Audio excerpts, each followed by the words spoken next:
जी, अस्सलाम वालेकुम स्टूडेंट्स। जी, वेलकम इन न्यू क्लास। इस क्लास में हम जो चीज़ लर्न करेंगे प्रिंसिपल्स ऑफ इकोनॉमिक्स हैं। अ, जॉर्ज मैंक्यू की बुक में से ये टॉपिक मैंने सेलेक्ट किया है। It's very informative topic for you. तो there are 10 principles of economics जो हमारे रूटीन लाइफ में, सोशल लाइफ में, हाउस होल्ड लाइफ में यूज़फुल होते हैं। हमें उन प्रिंसिपल्स का पता होना चाहिए। जी, हम स्टार्ट करते हैं क्लास को। What is a economy? Basically economics definitions या उसका वर्ड कहाँ से ड्राइव हुआ है, ग्रीक वर्ड से ड्राइव हुआ है। इसका बेसिकली मीनिंग होता है one who manage a house hold. A person who manage a house hold is called economy. Economy basically एक ग्रीक वर्ड का ग्रीक लैंग्वेज का वर्ड है। उसमें बेसिकली डिफाइन किया गया है इकोनॉमी को, one who manage a house hold. उसको हम इकोनॉमी का नाम करते हैं। पर्सन जो एक घर को मैनेज करता है उसको हम एक इकोनॉमी एक्टिविटी कैटेगरी नाम देते हैं। द बेसिकली प्रिंसिपल कौन कौन से हैं? The house hold and an economy. Basically house hold और इकोनॉमी फेस मैनी डिसीजन। हमें अपनी लाइफ में काफ़ी डिसीजन फेस करने पड़ते हैं जिसको हमने लाइफ में फेस करते हैं। Who will work? डेफिनेटली एक घर में एक पर्सन कौन काम करता है, ठीक है लिए उसके जो चिल्ड्रन किड्स होते हैं वो स्टडी करते हैं, एजुकेशन करते हैं। फिर टाइम के साथ साथ वो ग्रो करते हैं। ग्रो करने के साथ वो उसके लिए एक पार्टनर के तौर पर सामने आते हैं।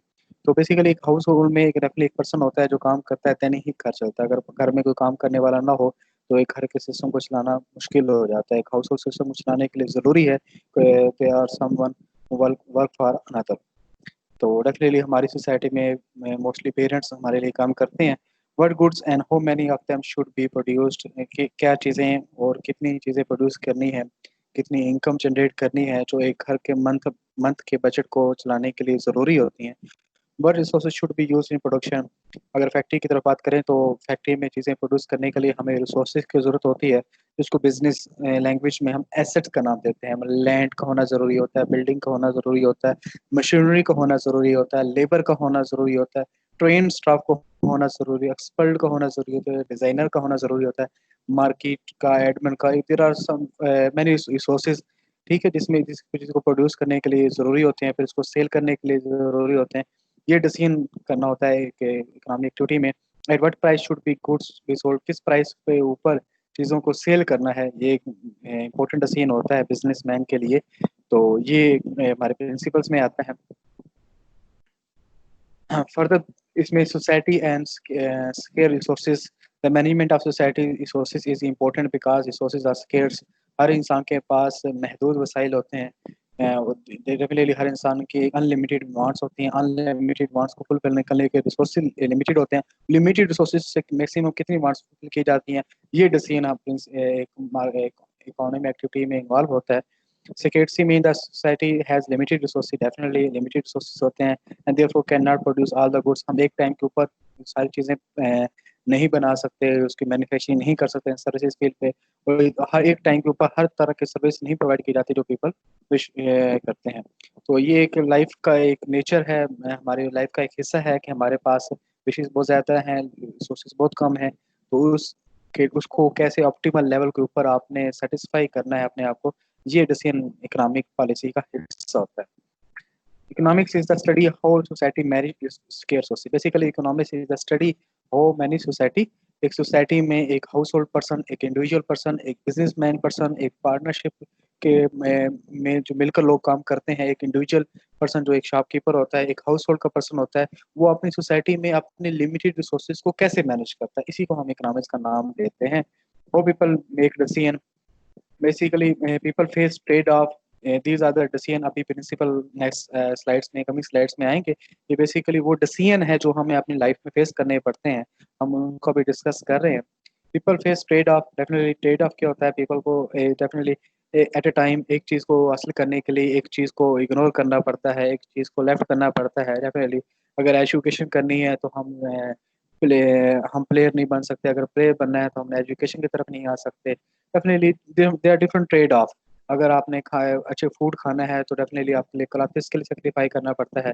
तो ट्रेड ऑफ डेफिनेटली आपको एक चीज़ लेने के लिए दूसरी चीज़ को सेक्रीफाई करना पड़ता है।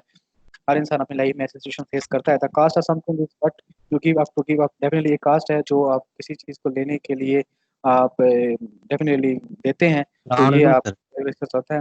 जी मैं क्लास से रिकॉर्ड कर रहा हूँ, आप लीव कर दें प्लीज। रैशनल मतलब पीपल सर थिंक एट लेना द लाजमी मार्जिन। नहीं है। जी क्लास में बेटा रिकॉर्ड कर रहा हूँ, जब आपकी क्लास होगी उस टाइम मैं समझा दूंगा, अभी आप ना बोले, रिकॉर्डिंग हो रही है। Rational people think at the margin. Definitely paper आपके एक रैशनल पेपर वो लोग होते हैं जो अक्लमंद होते हैं, अपने एक ठीक टाइम के ऊपर ठीक डिसीजन करते हैं, उसको हम रैशनल पीपल कहते हैं। और एक मार्जिनल लेवल के ऊपर डिसीजन करते हैं जिनका बेनिफिट लेवल बहुत ज़्यादा होता है। People respond to incentive. Definitely people incentive को रिस्पॉन्ड करते हैं, जहाँ पीपल को लोगों को बेनिफिट होता है वो इसी लेवल को वो रिस्पॉन्ड करते हैं, जहाँ बेनिफिट नहीं होता वहाँ लोग रिस्पॉन्ड नहीं करते। There is no such thing as a free lunch. Definitely first principal क्या है, दुनिया में कोई भी चीज़ फ्री में नहीं मिलती, आपको कुछ ना कुछ पे करना पड़ता है। आपने कुछ खाना है, फूड है, आपने कुछ पे करना है। आपने क्लॉथ्स लेने हैं, कुछ पे करना है। ड्रेस, आपने ड्रेस शूज़ लेने हैं, आपने कुछ पे करना है। एजुकेशन हासिल करनी है, आपने कुछ ना कुछ पे करना है। There is no such thing in world as a free lunch. कोई चीज़ दुनिया में ऐसी नहीं है जो आपको फ्री में मिल जाए। तो ये एक लाइफ का डेफिनेटली हमें फेस करना पड़ता है। तो ये फर्स्ट प्रिंसिपल्स है, basically people face trade of. तो इस प्रिंसिपल में हम देखें पीपल फेस ट्रेड ऑफ में अगर हम फर्दर इसको एक्सप्लोर करें, तो मैं स्लाइड्स को ज़रा मैक्सिमाइज कर लूँ।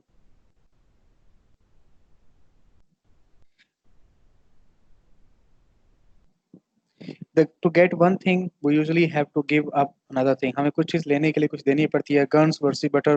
डेफिनेटली अगर गन्स लेनी है तो या बटर लेना है तो आपके लिए क्या बेसिक ज़रूरत की चीज़ की है, फूड की है या आपके लिए टॉयज़ की है, तो आप डेफिनेटली फूड को रेफर करेंगे। अगर पास फूड नहीं है तो फूड वर्सेस क्लॉथिंग। अगर आपके लिए बेसिक नीड फूड है तो आप क्लॉथिंग को इग्नोर करेंगे, अगर आपके पास रेडी फूड है तो आप क्लॉथिंग को प्रेफर करेंगे। Leisure time versus work. ये भी एफिशिएंसी वर्सेस इक्विटी। ये एफिशिएंसी इक्विटी कंसेप्ट को कम स्लाइड में डिटेल में एक्सप्लेन करता हूँ। Making decision look at trading off one goal against another. आपको एक गोल लेने के लिए दूसरा गोल आपको सेक्रीफाई करना पड़ता है, इसी को ट्रेड ऑफ का नाम देते हैं इकोनॉमिक्स में। एफिशिएंसी और इक्विटी, जैसे लास्ट स्लाइड में मैंने कहा, मैं एक्सप्लेन करूंगा। एफिशिएंसी बेसिकली क्या होता है, the society is getting the maximum benefit from its resources. अपने महदूद वसाइल से एक सोसाइटी कितना मैक्सिमम बेनिफिट ले सकती है, वो उसको हम एफिशिएंसी का नाम देते हैं। Efficiency mean society gets the most that it can from its scarce resources. अपने महदूद वसाइल से कितना बेनिफिट ले सकते हैं उसको हम एफिशिएंसी का नाम लेते हैं। Mean equity means the benefit जो आपने एफिशिएंसी से गेट किया है वो आप दो resources are distributed fairly among the member society. क्या वो सोसाइटी में प्रॉपरली डिस्ट्रीब्यूट हो रहे हैं या नहीं हो रहे, उसको हम इक्विटी का नाम दें। इक्विटी मीन डेफिनेटली अगर हम आपकी जिसको हम कहते हैं इक्वल डिस्ट्रीब्यूशन ऑफ वेल्थ, एक इकोनॉमिक्स में टर्म यूज होती है। इक्वल डिस्ट्रीब्यूशन ऑफ वेल्थ है, अगर सोसाइटी में वेल्थ की डिस्ट्रीब्यूशन इक्वल होगी तो सब लोगों का लेवल ऑफ स्टैंडर्ड में ज़्यादा डिफरेंस नहीं होगा। अगर एक डिस्ट्रीब्यूशन ऑफ वेल्थ इक्वल नहीं होगी तो लेवल ऑफ स्टैंडर्ड जो होगा वो डिफरेंट होगा। कुछ ज़्यादा अमीर से अमीर तक लोग होते जाएंगे, गरीब गरीब से गरीबतर होते जाएंगे। उसी को हम इक्विटी का लेवल कहते हैं कि सोसाइटी के जो रिसोर्सेज हैं क्या वो प्रॉपरली सोसाइटी में डिवाइड हो रहे हैं या नहीं हो रहे। Equity mean the that those benefit are distributed uniformly fairly among society members। का सोसाइटी में प्रॉपरली डिवाइड हो रहे हैं, ये एक अच्छी सोसाइटी के लिए होना जरूरी है। कि आपके पास जो रिसोर्सेज हैं क्या उसको प्रॉपरली एक एफिशिएंसी लेवल के ऊपर आप यूटिलाइज कर रहे हैं या नहीं कर रहे हैं, ये एफिशिएंसी है। अगर आपके पास शॉप है, अब शॉप के ऊपर आप कितना बिजनेस कर सकते हैं, क्या उसके ऊपर आप रेंट पे दी हुई है, मंथली रेंट रिसीव कर रहे हैं, वो भी एक एफिशिएंसी लेवल है।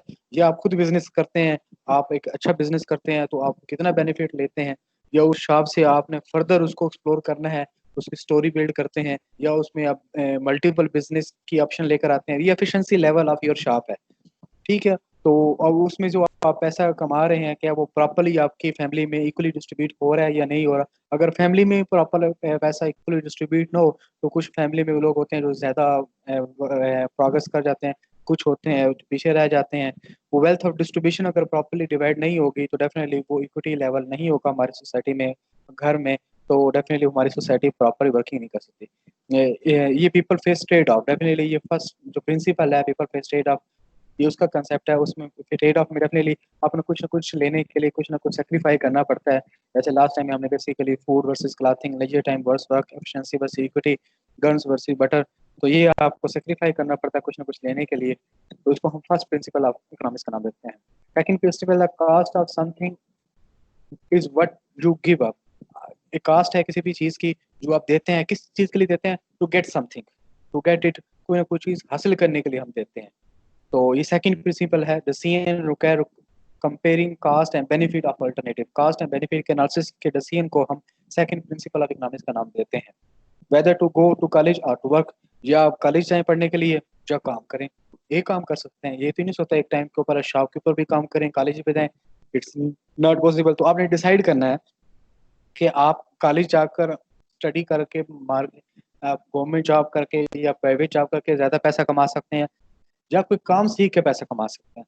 समटाइम ये होता है कोई काम करे, जैसे एसी के टेक्नीशियन होते हैं, या आपके पास ऑटोमोबाइल के टेक्नीशियन होते हैं, आपके पास गाड़ियों या बड़ी बड़ी गाड़ियों के जो टेक्नीशियन होते हैं वो ज़्यादा पैसा कमा लेते हैं as compare to MBA, as compare to engineer. तो समटाइम ये भी होता है कि आप डेफिनेटली अगर आपको अच्छी जॉब मिल जाती है स्टडी करने से, तो जॉब अच्छी करके आप गवर्नमेंट जॉब 17 18 19 स्केल पर आते हैं, या CSS करते हैं या PMS करते हैं, तो आप एक ब्यूरोक्रेट भी बन जाते हैं, अच्छे ऑफिसर भी बन सकते हैं। सोसाइटी में आपकी रिस्पेक्ट होती है पढ़ने से, आपकी फैमिली में रिस्पेक्ट होती है, आपकी आने वाली जो नस्ल होती है वो अच्छे तरीके से ग्रो करती है। वर्क में डेफिनेटली आपको अच्छा खासा काम करना पड़ता है, मार्केट में जाना पड़ता है, कई सालों साल आपको क्या है सर्वेंट बनकर रहना पड़ता है। काम सीखने के बाद फिर आपको रिसोर्सेज की जरूरत होती है, आपको एक शॉप या आपको प्लेस की जरूरत होती है, आपको स्पेयर पार्ट्स की जरूरत होती है, देन वो काम कंप्लीट होता है। दोनों काम एक डेफिनेटली आपके प्रेफरेंस के ऊपर डिपेंड करते हैं, आपके लिए कौन सा काम बेहतर है, किसमें कास्ट कम आएगी और किसमें बेनिफिट ज्यादा होगा, आप वही काम करेंगे। अगर डेफिनेटली घर की ज़रूरियात में आपको पैसा कमाना है तो आप बच्चे को वर्क की तरफ लेके जाते हैं, कोई काम सिखाते हैं। अगर घर में डेफिनेटली कोई पढ़ा लिखा इंसान है तो वो अपने बच्चों को पढ़ाने की कोशिश करता है और वो पढ़ा कर अच्छी जॉब करवाने की कोशिश करता है। सेकंड प्रिंसिपल है डेफिनेटली कुछ ना कुछ कास्ट आपको देनी पड़ती है तभी कुछ हासिल होता है। आज आप पढ़ रहे हैं जिन्हीं के कर रहे हैं तो इसका आज कास्ट को आप फ्यूचर में गेन करेंगे। आप जितनी भी 4 साल में या 5 साल में जितनी कास्ट आपने फेस की है वो आपको कास्ट इंशाल्लाह 1 2 साल में मिल जाएगी। फिर कमी की लाइफ में आपने वो अर्न ही करना है। वेदर टू स्टडी और go out on the playground, या आप स्टडी करेंगे या खेलने जाएंगे, या आपने प्लेयर बनना है तो आप 24 आवर्स आपने प्लेग्राउंड में रहना है। अगर आपने स्टडी करनी है तो फिर आपने 24 आवर्स स्टडी करनी है।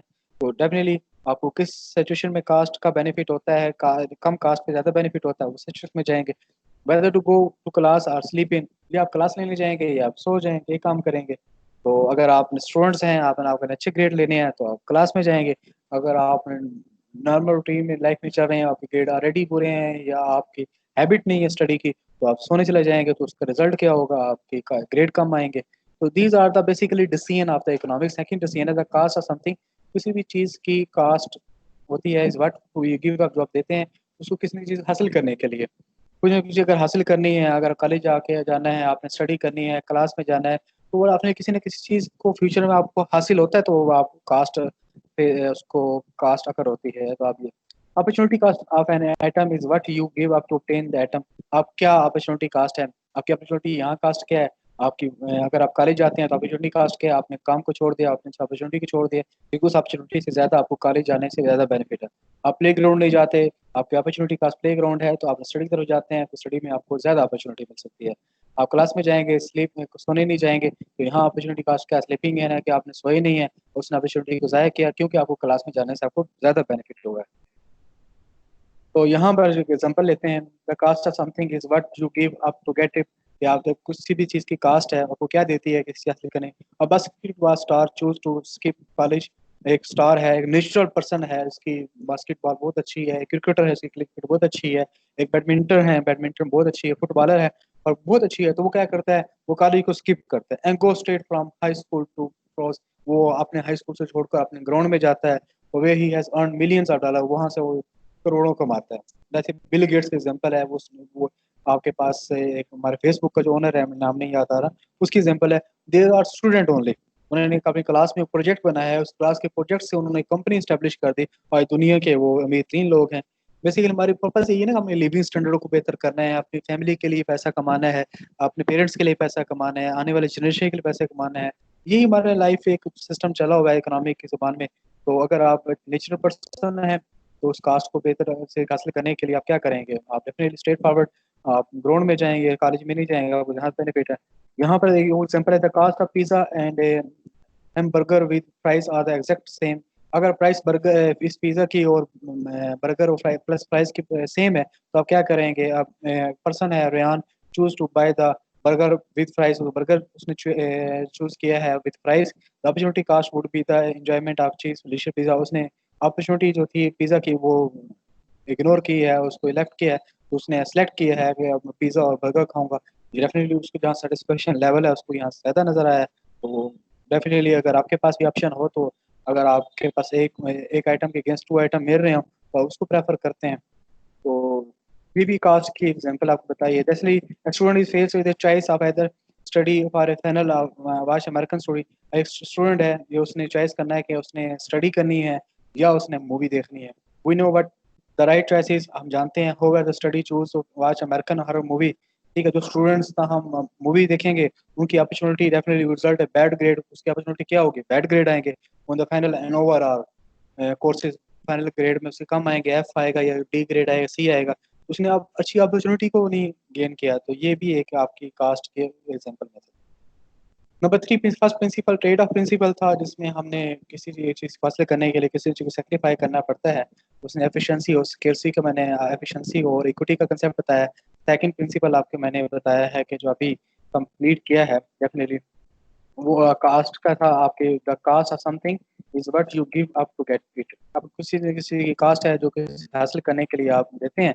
तीसरी है रैशनल पीपल। रैशनल पीपल को जिसको हम उर्दू में अक्लमंद इंसान कहते हैं, वाइज पर्सन कहते हैं, थिंक एट द मार्जिन। वो डेफिनेटली एक मार्जिनल लेवल पे सोचते हैं। एक एक्शन से ज्यादा बेनिफिट लेने की कोशिश करते हैं, अपने काम से ज्यादा बेनिफिट लेने की कोशिश। डिसीजन इन लाइफ और रेयरली ब्लैक एंड व्हाइट। हमारी लाइफ में अक्सर डिसीजन होते हैं जो ब्लैक एंड व्हाइट होते हैं, कंफ्यूज डिसीजन होते हैं। हम करके भी उसको सोचते रहते हैं यार नहीं करना चाहिए था, ना कभी ना भी करते तो फिर सोचते हैं यार ये कर लेना चाहिए। तो कुछ ऐसे डिसीजन होते हैं हमारे फेस करना पड़ता है, but usually involve shades of grey. Definitely आपके पास एक ऑप्शन होती है, आपने करना होता है। When exams roll around, the scene is not between blowing them off or studying 24 hours, but whether to spend next hour reviewing your book or watching TV. Definitely आपके पास एक डिसीजन है। अब एग्जाम का मतलब ये नहीं है कि 24 आवर्स आप बुक्स में रहें और स्टडी करें और अपने आप को डल कर दें। आपके पास एक्स्ट्रा टाइम भी होता है, आप टीवी भी दे सकते हैं। ठीक है, आप एक्स्ट्रा एक्स्ट्रा आवर्स आप स्पेंड कर सकते हैं। तो ये डिसीजन है डेफिनेटली आपने लाइफ में करना होता है। एक रैशनल पर्सन, कुछ स्टूडेंट ऐसे होते हैं जो थोड़े से टाइम में ज्यादा पढ़कर, थोड़े से टाइम में थोड़ा भी पढ़कर ज्यादा ग्रेड ले लेते हैं। कुछ लोग होते हैं बेचारे पढ़ते ही रहते हैं लेकिन उनको ग्रेड नहीं आता। यार, ये भी स्टाइल होता है ना कि आपने कौन सी चीज किस टाइम पे पढ़नी है, कौन सी चीज पढ़नी है और कौन सी चीज नहीं पढ़नी है। टीचर ने कौन सी चीज इंपॉर्टेंट कही है, कौन सी अन इम्पोर्टेंट कही है। ये भी एक आपके स्टूडेंट के लिए रैशनल डिसीजन है। कुछ स्टूडेंट बड़े क्लेवर होते हैं, लॉस्ट टाइम के ऊपर नोट्स कलेक्ट करके स्टडी करते हैं, पेपर देते हैं, ज्यादा ग्रेड ले लेते हैं। उनका जो वे ऑफ स्टडी होता है वो ज्यादा इफेक्टिव होता है। तो ये स्टूडेंट लाइफ में भी और आम रूटीन लाइफ में भी हमें फेस करना पड़ता है। तो definitely marginal changes, rational people think at the marginal changes. आपके पास ये है एग्जांपल है of airline who must to charge passenger who fly standby. एक फ्लाइट जा रही है, लास्ट मोमेंट आपका पैसेंजर आ जाता है, सीट एम्प्टी है, आप उसको कितने चार्ज करेंगे? डेफिनेटली ये एक मार्जिनल डिसीजन है, आपको फेस करना पड़ता है। तो इस मार्जिनल डिसीजन के ऊपर आप कितना बेनिफिट ले सकते हैं, ये रैशनल पर्सन की रुझान होती है, उसकी पॉलिसी के ऊपर डिपेंड करता है। तो marginal changes are small incremental adjustment to an existing plan of action. आपको एग्जिस्टिंग प्लान में कुछ ना कुछ बेनिफिट दे जाती हैं। People make decision by comparing cost और बेनिफिट ऑफ द मार्जिन। जब हर लाइफ में कास्ट और बेनिफिट को कंपेयर करके हम डिसीजन करते हैं। जैसे तो लास्ट टाइम के ऊपर जैसे बताया है कि अगर आप ट्रांसपोर्टर हैं, आपके पास सीट एम्प्टी है, कोई सडन पर्सन आ जाता है, आप कितनी कास्ट चार्ज करेंगे, आप कितना बेनिफिट लेंगे? तो हर इंसान अपने कास्ट और बेनिफिट को कंपेयर करता है। उस कास्ट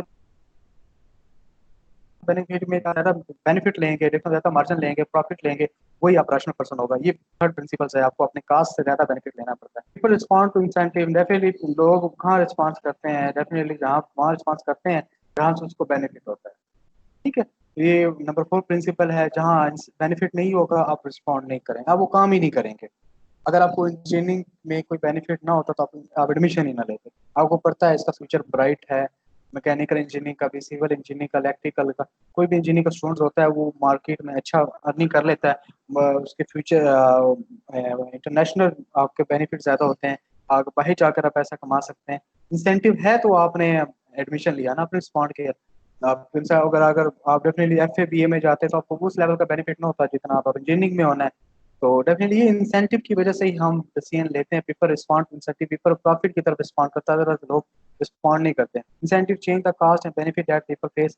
डेफिनेटली जो आपको बेनिफिट होने वाला है वो कास्ट और बेनिफिट को जो पीपल फेस करते हैं उसको चेंज कर देता है।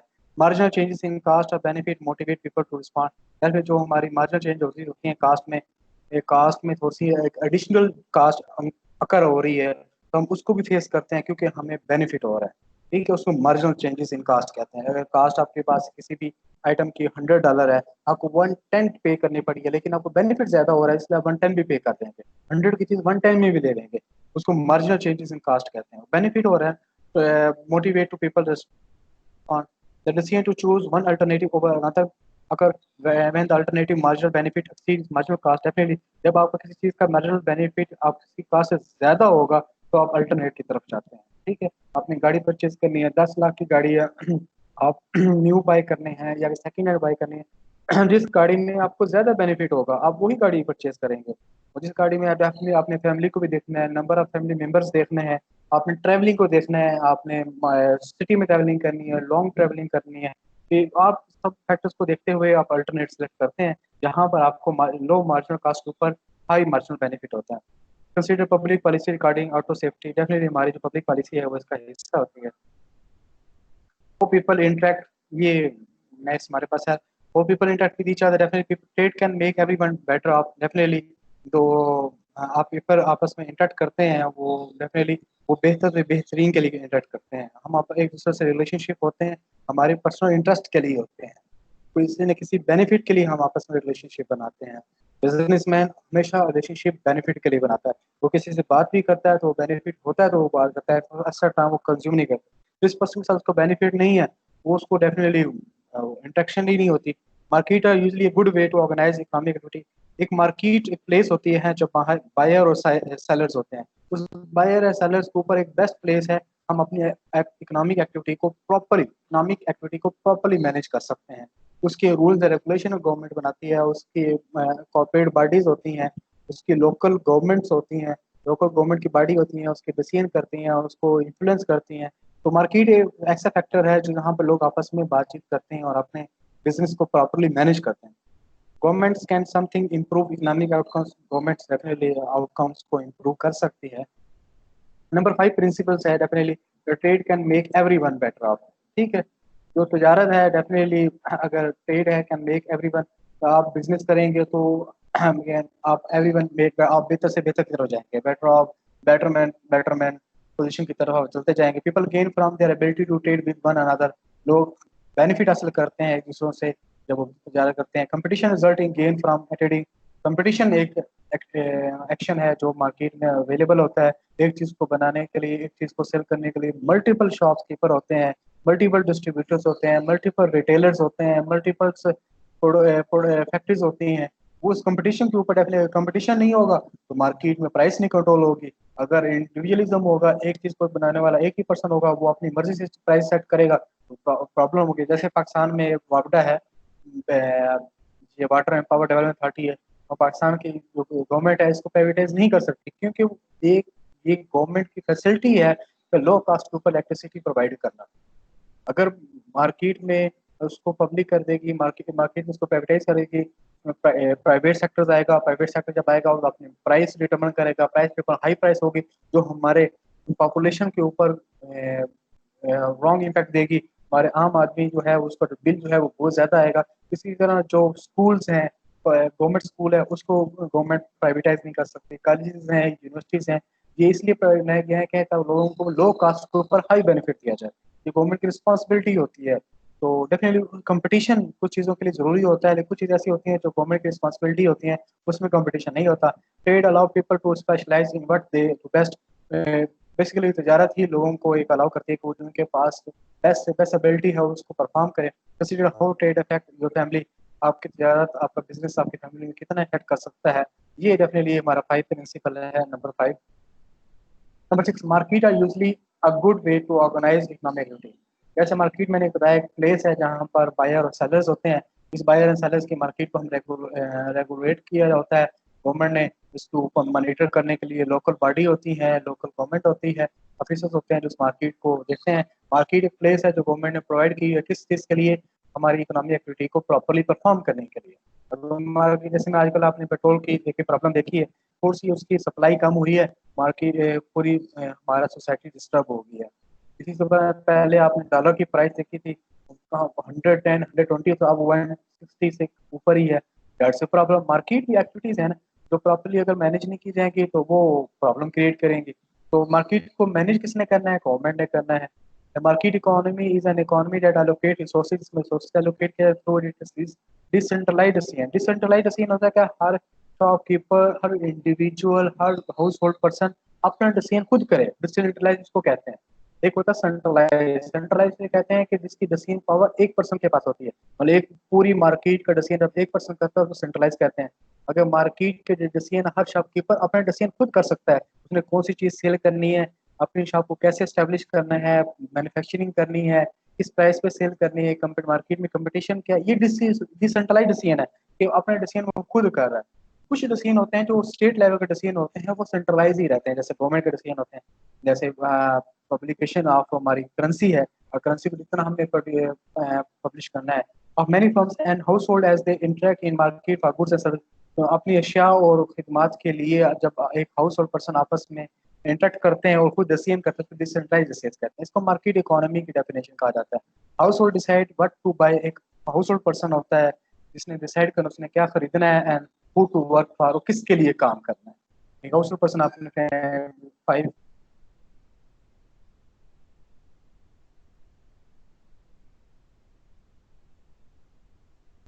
के लिए आपने एंड क्या प्रोड्यूस करना है। डेफिनेटली ये वो डिसीजन है जो हर पर्सन अपनी लाइफ में खुद करता है, इसको डिसेंट्रलाइज डिसीजन का नाम देते हैं, क्योंकि गवर्नमेंट हमारे हाउस होल्ड डिसीजन में इंटरवेंट नहीं कर सकते।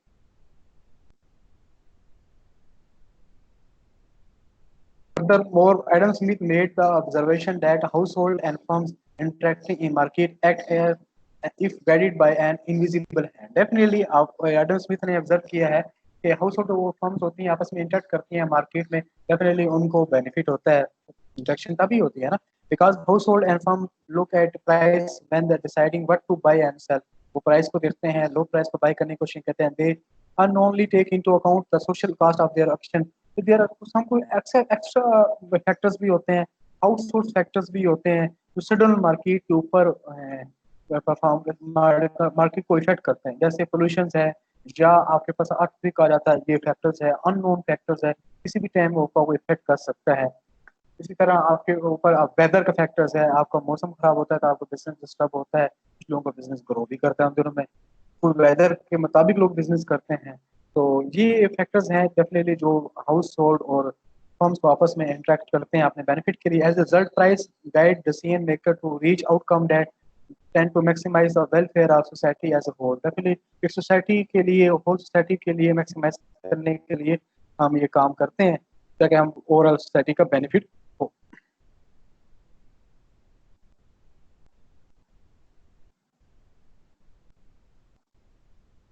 फिर नंबर 7 आपके पास है आपके, government can something improve market outcome. ठीक है, गवर्नमेंट के पास ऑप्शन होती है अच्छी से अच्छी पॉलिसी बनाए। पॉलिसी बनाने से डेफिनेटली गवर्नमेंट की मार्केट में पॉलिसी आने से मार्केट अगर अच्छा परफॉर्म करती है तो वो आपकी मार्केट आउटकम्स हैं।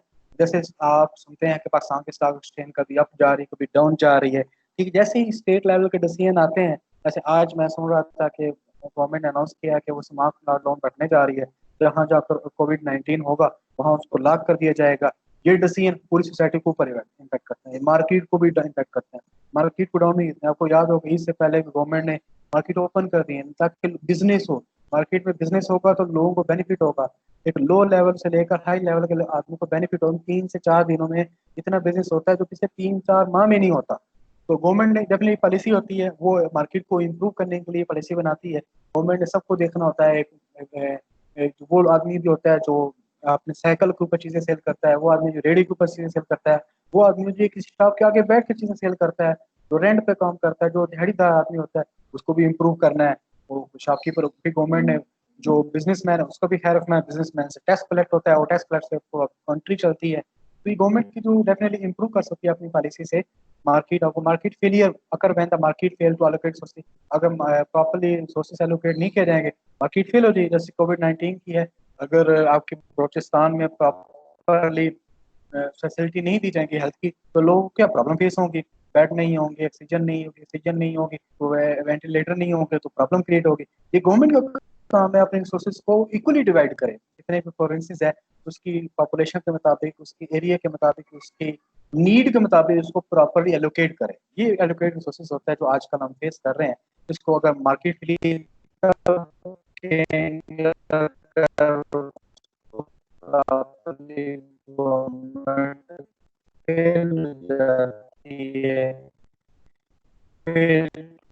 प्रोवाइड एलिक्विड उस बेनिफिट को प्रॉपर्ली मार्केट में डिवाइड करते हैं या नहीं करते, ये एक गवर्नमेंट का काम होता है। मार्केट में डिस्ट्रीब्यूशन ऑफ वेल्थ इक्वल है या नहीं है। अगर आप इंटरनेशनल कंट्री के एग्जांपल है, मलेशिया की ले लें या यूएई की ले लें, मैं सऊदी का एग्जांपल ले लें, वहाँ पे स्कूल टीचर जो होता है वो इतना पैसा कमा लेता है तो के पास 1-2 साल में गाड़ी भी ले लेता है, घर भी बना लेता है। इसको एफिशिएंसी कहते हैं। और इक्विटी इसीलिए कहते हैं कि अपनी वहाँ पर सोसाइटी में डिस्ट्रीब्यूशन वेल्थ इक्वल है, उनकी पे स्केल बहुत अच्छे हैं। यहाँ हमारे पास सामने स्कूल टीचर क्या करता है, पूरी लाइफ में वो कहीं पेंशन लेकर कहीं घर बनाता है, बच्चों की शादियां करता है और उसकी डेथ हो जाती है, उसकी लाइफ का सर्कल इतना रह जाता है, कुछ नहीं कर पाता अपनी लाइफ के लिए। बड़ी मुश्किल से हज या उम्रा कर लेगा, वो ना वो इंटरनेशनल विजिट कर पाएगा, ना बच्चों को अच्छी तालीम दे पाएगा, ना अच्छे स्कूल में पढ़ाएगा, ना वो बच्चों को इंटरनेशनल एजुकेशन दिलवा सकता है। क्यों? हमारे यहाँ इक्विटी नहीं है, इक्वल डिस्ट्रीब्यूशन नहीं है। ये गवर्नमेंट का काम होता है कि पे स्केल किस लेवल के हैं, किस पर्सन की कितनी सैलरी होनी चाहिए, इन्फ्लेशन डाउन होनी चाहिए। मार्केट में प्राइस डाउन होगी तो वो लो सैलरी वाला भी पर्सन अच्छी तरीके से लाइफ गुजार सकता है। Government can something improve market, market के लिए may be cause by externally, कुछ एक्सटर्नल फैक्टर्स होते हैं जो सडनली आ जाते हैं, पोल्यूशन के फैक्टर्स होते हैं, वेदर के फैक्टर होते हैं, नेचुरल डिजास्टर्स होते हैं, वो भी गवर्नमेंट की पॉलिसी को डिस्टर्ब करते हैं, which is the impact of the one person और from action to well being of the bystander. Definitely जैसे कोविड-19 ने पूरी दुनिया के सिस्टम को डिस्टर्ब कर दिया। एक्सटर्नल फैक्टर अनकंट्रोलेबल फैक्टर है ना, अनमैनेजेबल फैक्टर है, हम इसको कंट्रोल नहीं कर सकते। ये भी मार्केट फेलियर का एक वजह है। मार्केट पावर क्या था, which is ability to have a single person from unduly influence market price। Definitely एक मार्केट पावर में होता है कि कुछ लोगों के पास मार्केट का शेयर बहुत ज्यादा होता है, मार्केट में कंट्रोल बहुत ज्यादा होता है, वो अपनी मर्जी से प्राइस चेंज करते हैं, जिसकी वजह से ये जो स्मॉल शॉपकीपर होता है या स्मॉल बिजनेसमैन होता है वो उसका इफेक्ट होता है। उसको मार्केट पावर कहते हैं, मार्केट को कैप्चर कर लेते हैं। जैसे शुगर की आपको एग्जांपल दूं, शुगर माफिया पाकिस्तान में मशहूर है, नून लीग के, पीटीआई के, पीपल पार्टी का, हर पार्टी के जो बड़े बड़े ग्रुप हैं उन्होंने शुगर मिल्स बनाई हुई है। वो अपनी मर्जी से प्राइस डिटरमिन कर सकते हैं, उनके पास सप्लाई का कंट्रोल है, उसको मार्केट पावर कहते हैं।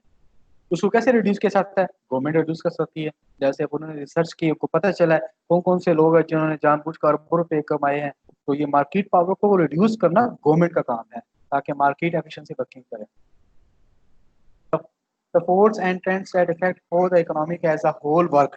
इकोनॉमी एक पूरी कैसे काम करती है, ये बड़ा मुश्किल काम होता है। हम कहना आसान है, गवर्नमेंट की पॉलिसी ये हैं वो हैं, सही नहीं है, कुछ ठीक लोग फेवर में बात करते हैं, कुछ उसके अपोजिट बात करते हैं, लेकिन बड़ा मुश्किल काम होता है सोसाइटी तो हम एक घर को मैनेज नहीं कर पाते तो एक पूरी सोसाइटी जिसमें 20 करोड़ 22 करोड़ लोग हैं उसको कैसे मैनेज करना, ये बहुत मुश्किल काम होता है। Forces and trends effect how the economy as a whole work. The standard of living depends on a country production. Definitely जो लेवल ऑफ स्टैंडर्ड है वो किस पे डिपेंड करता है, आपका लिविंग ऑफ स्टैंडर्ड वो कंट्री की प्रोडक्शन के ऊपर डिपेंड करता है, कंट्री कितना प्रोड्यूस कर रही है। Prices rise when the government prints too much money. अगर आप अपनी नेशनल मनी को ज्यादा प्रिंट करेंगे तो आपकी जो प्राइस होगी वो ज्यादा होगी, क्योंकि मनी की सप्लाई ज्यादा होगी। तो ये रूल है, जब किसी भी चीज़ की सप्लाई या रसद ज्यादा होती है तो उसकी डिमांड कम हो जाती है, डिमांड कम होने से उसकी प्राइस ज्यादा हो जाती है। तो ये भी एक डिसीजन है जो डेफिनेटली आप गवर्नमेंट को करना होता है। Society face a short run trade off between inflation and unemployment. Inflation और अनएम्प्लॉयमेंट को डेफिनेटली अगर मार्केट की इकोनॉमी में प्राइसेस कंटिन्यूस इंक्रीज करती जाएंगी, आपकी सोसाइटी में अनएम्प्लॉयमेंट भी इंक्रीज करती जाएगी। लेकिन जितनी ज़्यादा इन्फ्लेशन ज़्यादा होगी उतनी ही आपकी अनएम्प्लॉयमेंट ज़्यादा होगी। इन्फ्लेशन ज़्यादा होने से आपकी पावर कम हो जाती है। जब आपकी परचेजिंग पावर कम होती है, आप ज़्यादा चीज़ें खरीदते नहीं हो, बिजनेस नहीं होता, बिजनेस नहीं होता तो इंडस्ट्री ग्रो नहीं करती, इंडस्ट्री ग्रो नहीं करती तो आपका एम्प्लॉयमेंट क्रिएट नहीं होती, आपका इंटरनेशनल इन्वेस्टर नहीं आता, आपको लोकल इन्वेस्टर वहाँ से स्किप कर जाता है। तो इन्फ्लेशन कंट्रोल करना ये गवर्नमेंट का बेसिक पर्पज है, कंट्रोल करना। नंबर 8 प्रिंसिपल है standard of living depend on a country production. एक कंट्री में कितनी प्रोडक्शन हो रही है, ये आपका लेवल ऑफ स्टैंडर्ड उस पर भी डिपेंड करता है। Almost all variation in living standard are explain by difference in country productivities. मतलब जितनी भी कंट्रीज की प्रोडक्टिविटीज होती हैं वो आपके डिपेंड करती हैं लिविंग स्टैंडर्ड के ऊपर। प्रोडक्टिविटी क्या होती है? Amount of goods and services produce from each hour of worker time. आपके सोसाइटी में कितना काम हो रहा है। आपको पता है पाकिस्तान में 800 कंपनीज हैं। 2000 से 2020 के दरमियान 20 साल के दरमियान वही वही 2000 में भी 800 कंपनीज थी, आज भी 800 कंपनीज है। तो क्या एम्प्लॉयमेंट क्रिएट हुई पाकिस्तान में? कुछ भी नहीं हुई। इंडिया और पाकिस्तान एक लेवल के ऊपर आज़ाद हुए थे। इंडिया में इस वक्त मोर देन 3000 कंपनी है, वहाँ पे एम्प्लॉयमेंट ज़्यादा है, अच्छी एम्प्लॉयमेंट है, अच्छा पे होता है। पाकिस्तान में कंपनी फैक्ट्रीज ही नहीं है। और किसी भी कंट्री की ग्रोथ के लिए कंपनीज का होना जरूरी होता है। एक इंटरनेशनल कंपनी में मोर देन 50,000 लोग जॉब करते हैं। एक बैंक ओपन होने से उसने पूरी कंट्री की डिस्ट्रिक्ट और तहसील में ब्रांचेस ओपन होती हैं, 50,000 उसमें जॉब्स आती हैं। तो प्रोडक्शन लेवल किस कंट्री में है होगा ही नहीं। जैसे पाकिस्तान में फैक्ट्री का या मशीनरी का प्रोडक्शन लेवल है ही नहीं, तो इस वजह से हमारा कंट्री डाउन से डाउन चला जा रहा है। हमारा फॉरेन इन्वेस्टर आकर आता है, फॉरेन इन्वेस्टर नहीं आता। माइक्रोसॉफ्ट की कंपनी पाकिस्तान में नहीं है। ये हमारी इकोनॉमी के इश्यूज हैं। जब तक फॉरेन इन्वेस्टर नहीं आएगा, यहाँ पे बिजनेस नहीं आएगा, एम्प्लॉयमेंट नहीं होगी, इंजीनियरिंग के स्टूडेंट्स कहाँ जॉब करेंगे? लोकल कंपनी में कितना पे करते हैं? 20,000 30,000। एक इंजीनियरिंग स्टूडेंट अगर बाहर जॉब करता है तो उसको 6 से 7 लाख मिलता है। तो यही प्रॉब्लम हमारी सोसाइटी में है।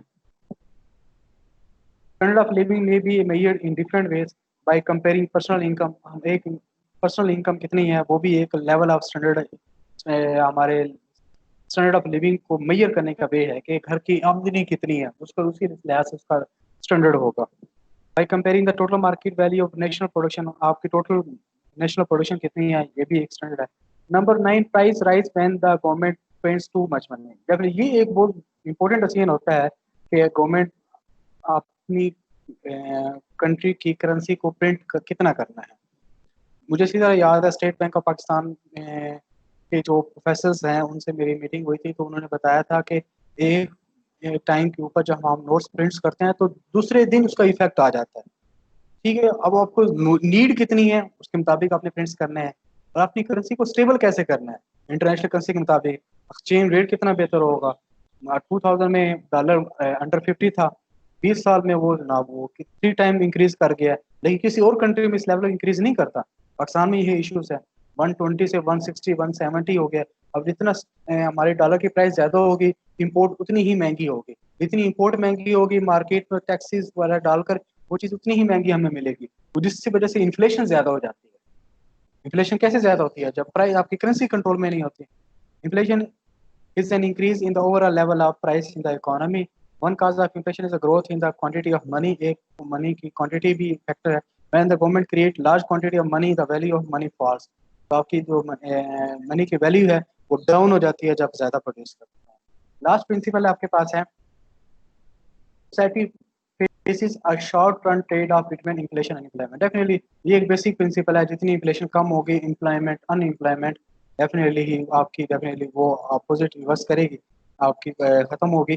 ठीक है, it is short term trade off है हमारे पास। समरी है overall 10 principal when individual make the same they face trade off among alternate. तो हम के इंडिविजुअल के पास अल्टरनेट होते हैं ट्रेड ऑफ में, उसको कुछ ना कुछ सेक्रीफाई करना पड़ता है कुछ ना कुछ हासिल करने के लिए। The cost of an any action is measured in term of forgone opportunities. Definitely आपको कास्ट पे करनी पड़ती है किसी न किसी चीज़ को हासिल करने के लिए। Rational person wise person make decision by comparing marginal cost. Definitely वो मार्जिनल कास्ट के ऊपर जब मार्जिनल बेनिफिट हासिल हो रहा होता है तो आपने एक रैशनल पर्सन डिसीजन लेता है। People change their behaviour in response to incentive behaviour. अब जब लोगों को बेनिफिट होता है अपना बिहेवियर अपना डिसीजन फौरन चेंज कर देते हैं हम। डेफिनेटली किसी चीज़ में ज़्यादा बेनिफिट होता है हमको, हम हमें वो उसमें बेनिफिट हो रहा है हम उसको ले लेते हैं। सेल जब ये 25% 30% ऑफ होता है, हम फौरन जाकर शॉपिंग करते हैं। जब फ्लैट रेट होते हैं हम उसको डेफिनेटली शॉपिंग नहीं करते, क्योंकि बेनिफिट हम देखते हैं हर चीज़ में। Trade can be mutually beneficial, जो ज़्यादातर सबके लिए बेनिफिट हो सकती है। मार्केट का यूजली एक मार्केट प्लेस है जो कोऑर्डिनेशन है between trading people. Government can potentially improve market outcome if there is some market failure or if market outcome is unequitable। Definitely government का एक रोल परफॉर्म करती है हमारी मार्केट को स्टेबल करने में। Productivity is the ultimate source of living of standard. Definitely production जितनी ज्यादा होगी, प्रोडक्शन ऑफ गुड्स जितनी ज्यादा होगा, उतना लेवल स्टैंडर्ड ड्रॉप होगा। Money growth is ultimate source of the inflation. वो इन्फ्लेशन का एक सोर्स है, जितनी ज्यादा प्रिंट करेंगे उतनी ज्यादा आपके पास इन्फ्लेशन होगी। Society face a short term trade of between inflation और अनएम्प्लॉयमेंट। सोसाइटी डेफिनेटली जो प्रॉब्लम है, इन्फ्लेशन ज्यादा होगी तो अनएम्प्लॉयमेंट क्रिएट होगी, तो इन्फ्लेशन कम करना पड़ेगा। ये आज का लेक्चर था। तो ये 10 प्रिंसिपल्स हैं, इंपॉर्टेंट लेक्चर है आपके मिड टर्म के लिए भी, पेपर में भी आ सकता है। आपने अच्छे तरीके से इसको 2 दफ़ा 3 दफ़ा सुनना है। ये समरी है, समरी के वो पॉइंट है जो 10 प्रिंसिपल में डिस्कस किए हैं। कि बाकी 10 प्रिंसिपल्स हैं, डेफिनेटली मुश्किल नहीं है, ये हमारे रोजमर्रा लाइफ के एक हिस्सा है, तो ये हमें पता होने चाहिए। तो होपफुली आपको समझ आएगा। फिर इसको मैं क्लास को आपको रिपीट भी कर दूंगा इसको।